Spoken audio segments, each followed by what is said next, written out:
You know Shaletta makes you laugh, but did you know Shaletta Brundage can also make you think and boost your business? Media personality, activist, and comedian Shaletta Brundage founded Shaletta Makes Me Laugh to celebrate and share the best of Black culture. It's a podcasting platform. You can download 10 weekly podcasts hosted by African-American subject experts at ShalettaMakesMeLaugh.com or wherever you find your favorite podcasts. ShalettaMakesMeLaugh.com is also a production house, creating broadcast-quality commercial content. And Shaletta and her team of storytellers create powerful promotional campaigns to get businesses the brand awareness they're looking for. Some of Minnesota's top businesses trust Shaletta, and you can too. Get out the word about your events and products and get in front of communities of color with ShalettaMakesMeLaugh.com.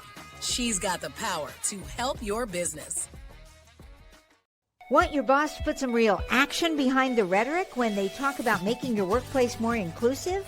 Find out how to hold their feet to the fire and demand diversity on the Diversity Dude podcast. Hello there, and welcome back to the Diversity Dude podcast, recognized as one of the top 100 diversity and inclusion podcasts in the U.S. I'm your host, Lambert Fisher, marriage and family therapist, award-winning author, and national speaker on the topic of multicultural awareness and diversity.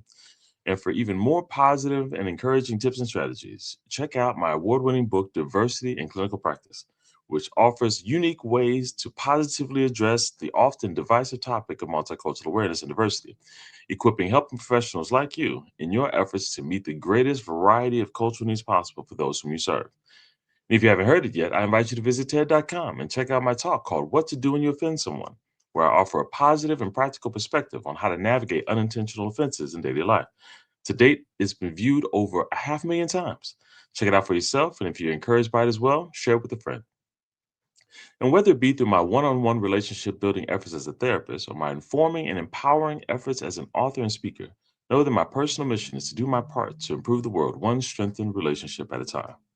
So today I want to share with you a few thoughts on the question, what do I do if my friend supports ICE?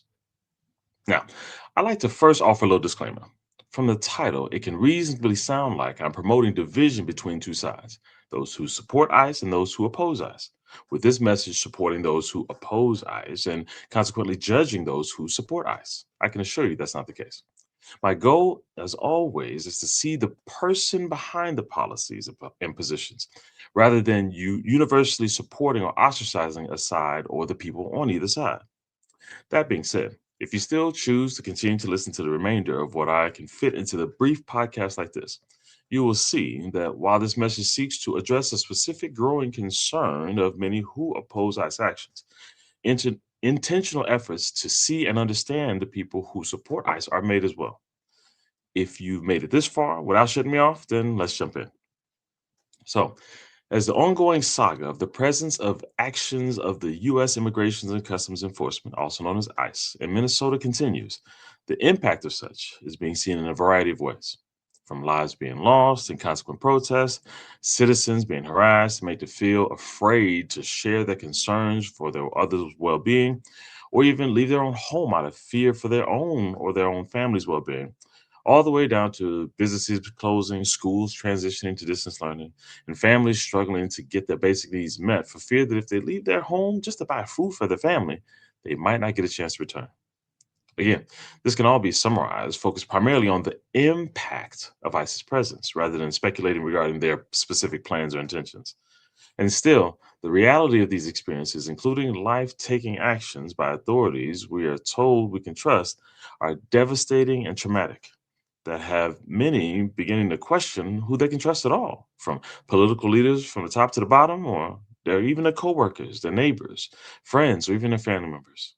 After all, while some speak of ICE's actions with a sense of shock and outrage at the apparent injustice of it all, others see the same actions and feel very different, focusing more on what they believe to be unfortunate yet justified actions of ICE caused by people whose illegal actions put themselves in harm's way. And when two people who previously maintained some sort of sustained relationship together, whether family members, friends, neighbors, or even colleagues, discover that they feel differently about what they're hearing or seeing, an opportunity arises. while many understandably feel instant distance between them, concluding that if this person feels differently than I do, then not only do I now have to be cautious about them and their views, instantly decreasing or deleting any trust built between the two of us, but also, I don't even know who you are anymore, or if I could even see you if you see things that way.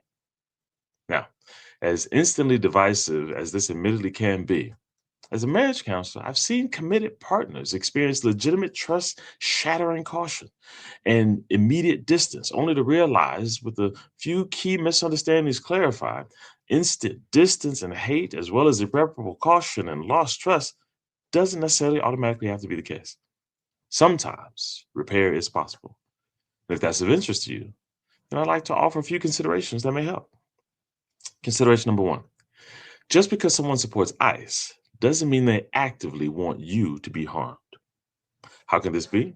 Well, first, let me acknowledge directly that supporting the people who you feel are in direct danger of your life or putting your life at danger and your well being, as well as the life and well being of those in your community, would naturally suggest that these other people who support that, at the very least, are not actively working to keep you safe.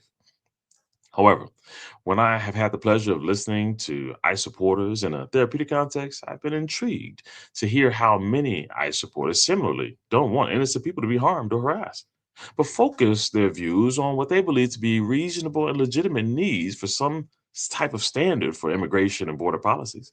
In fact, many argue that just like law enforcement, when done well, is intended to make citizens feel protected and served, they similarly support ICE with the direct hope of having authorities actively working to keep us safe from people entering this country intending to do us harm. Now, just like the ongoing challenge with law enforcement, the trouble many have with this is that it's not always done well. But for the purposes of this conversation, this type of understanding is where the opportunity arises. For the only way you can have a chance of salvaging a relationship is to first consider whether that person is the threat they seem to be. Let me be clear, they might be. But if not, it may be worth first listening to understand why they believe and support what they do. It may not be the reason that you think, or the revelation of a disrespectfully low view and value of you that was held for so long but made secret until now. Which brings me into consideration number two. Sometimes feelings have the ability to cut through differing perspectives. What do I mean? Well, when I'm working with couples, I often modify the phrase, don't bring a knife to a gunfight, and encourage them to not bring facts to a feelings fight. In doing so, I'm helping them realize that when one person is sharing a feeling and the other person responds with what they believe to be contrasting facts that nullify the other person's argument, the result is rarely agreements. More often, it's more feelings of disrespect because the person who shared their feelings didn't feel heard. And worse, they felt like the presented alleged facts were more important than their feelings experienced. This is what I'm reminded of when people express feeling traumatized and afraid by the seemingly indiscriminate actions of ICE, devastating an entire state. And in return, someone says either, well, they must have been one of the bad ones, or, well, they should have just complied, so they brought it on themselves. In situations like this, many arguments can be held, investigations can continue, video footage can be analyzed 6 ways till Sunday, but in the end, these are two completely different conversations. One is about facts or the search for facts, and the other is about the feelings and the impact whatever you see is having on real people. Usually, facts won't have even a chance to reassure feelings until those feelings are heard. But interestingly, feelings do have a chance to cut through differing perspectives. And if you encounter someone arguing policies and procedures, instead of countering with more intellectual arguments of your own, stay true to what really matters: the feelings of the people impacted. People are losing spouses, parents, siblings, neighbors, sometimes while being detained and later returned, still forever impacting the memory of the uncertainty of that loss, and sometimes for good, with no sense of justification, no sense of justice, only justifications. While I'm not asking you to be completely vulnerable in sharing your feelings, I am asking you to honor your feelings as they have the potential to be one of the most persuasive responses you can give. And then there's consideration number three: accept that it's okay to have to end the relationship. As much as I'm a fan of salvaging and even strengthening relationships, even I know that if, despite your best efforts to clarify misunderstandings, listen and hear different concerns, share feelings, and find shared values, you find that your efforts are in vain and that person's positions are contributing to an increased sense of harm for you, your loved ones, or your broader community, then know that it's perfectly okay to say, hey, we had a good run, but I can't maintain a relationship with someone who I thought you were, or I hoped that you were. Nor can I stay in a relationship with someone actively supporting that which feels it makes me feel unsafe. So if I'm wrong and I misunderstood something, I'm really sorry for the inconvenience. But unless I can see, not just words, but see things that are more reassuring, I hope you know that I have to take a break from us to protect myself and the people I care about. By the way, this doesn't mean that you're not one of the people I care about anymore, but it does mean that since you don't seem to feel like you're the one in danger at the moment, I have to focus my care on those who do. With all this being said, my hope for you is that no matter which side of this argument you find yourself on, that you'll be able to see the potential for clarified misunderstandings, not only of positions and sides, but also the value and significance of the feelings in the relationship. And if possible, work together to see and hear the feelings of fear, concern, and trauma, and make the relationship the best it can be while the outside world continues to evolve. And if it can no longer be, then let it be in good conscience. I can't tell you what the outcome will be. My hope is that as many relationships that can be saved will be saved, and that better communication and expression of feelings can be shared and genuinely heard, one relationship at a time. And with that, I'll say thanks again for listening to today's Diversity Do podcast. If you found it positive and insightful, then be sure to like and subscribe so I'll know which topics you'd like me to share more on in the future. And share with a friend so they can be encouraged as well.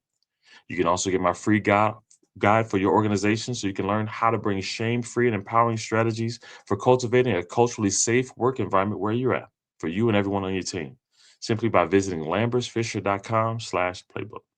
Or share with them my award-winning book, Diversity in Clinical Practice, available at Amazon.com.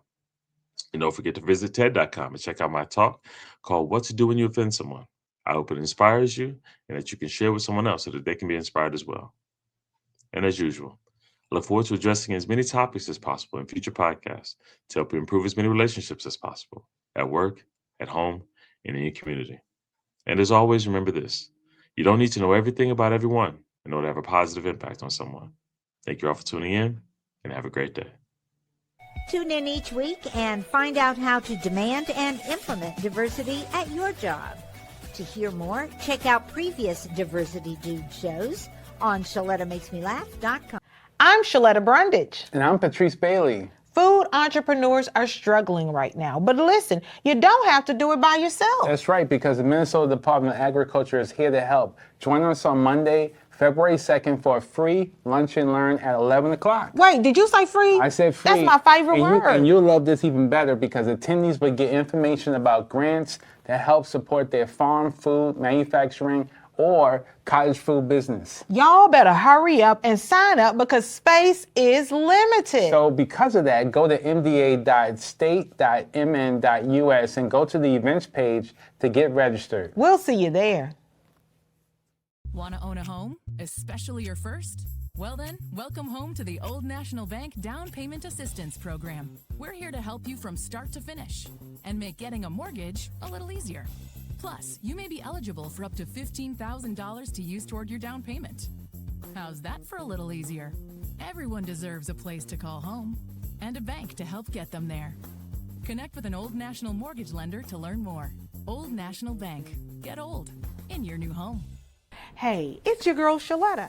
Are you over there running low on your insulin supply and worried how you're going to pay for it? Minnesota's Insulin Safety Net programs got you covered. If you have less than a 7-day supply of insulin, you can get a 30-day refill for just $35 at any Minnesota pharmacy. Go to mninsulin.org today, print out the application, complete the form, and just take it into your pharmacy. Go to mninsulin.org.